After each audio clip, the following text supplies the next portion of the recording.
Vector सब space का एक ऐसा हैक जो आपका दिमाग हिला देगा।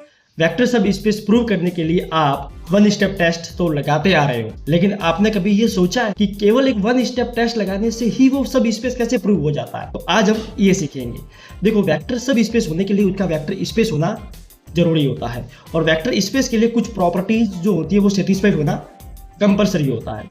तो अगर हम किसी सब स्पेस के लिए वन स्टेप टेस्ट प्रूव करा लेते हैं, मतलब अगर alpha u plus beta V W में आता है, जहां पर यू और वी कोई भी अगर डब्ल्यू के एलिमेंट होते हैं, तो उसमें देखिए अगर मैं अल्फा और बीटा की अलग अलग वैल्यू पुट करूंगा, जैसे अल्फा और बीटा को मैंने 0 लिया, तो यहाँ पर क्या आ गया, 0 इज बिलोंग्स टू डब्ल्यू आएगा, मतलब एडिटिव आइडेंटिटी इसमें एग्जिस्ट हो जाएगी। अगर मैं अल्फा और बीटा की जगह 1 पुट करता हूँ, मतलब यू प्लस वी डब्ल्यू में आएगा, मतलब एक तरीके से क्लोजर प्रॉपर्टी, मतलब इंटरनल कंपोजिशन एग्जिस्ट हो गया।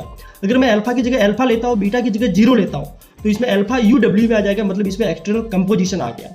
अगर मैं यहाँ पे अल्फा की जगह -1 लेता हूँ और बीटा की जगह 0 लेता हूँ, इसका मतलब यहाँ पर माइनस यू डब्ल्यू में आ गया, मतलब एडिटिव इनवर्स इसमें आ गया।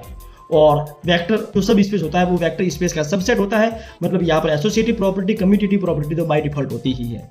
तो एक ही केवल टेस्ट से, वन स्टेप टेस्ट से ही यहाँ पर जितनी भी प्रॉपर्टीज होती है वेक्टर स्पेस बनाने के लिए, वो सारी की सारी यहाँ पर फोल्ड हो जाती है। और W सब सेट होता है वेक्टर स्पेस का, तो सब सेट भी है, वेक्टर स्पेस भी है, वो इसका सब स्पेस हो जाएगा। तो कैसा लगा ये वीडियो, कैसा लगा ये नॉलेज, एक बार कमेंट करके जरूर बता दीजिए।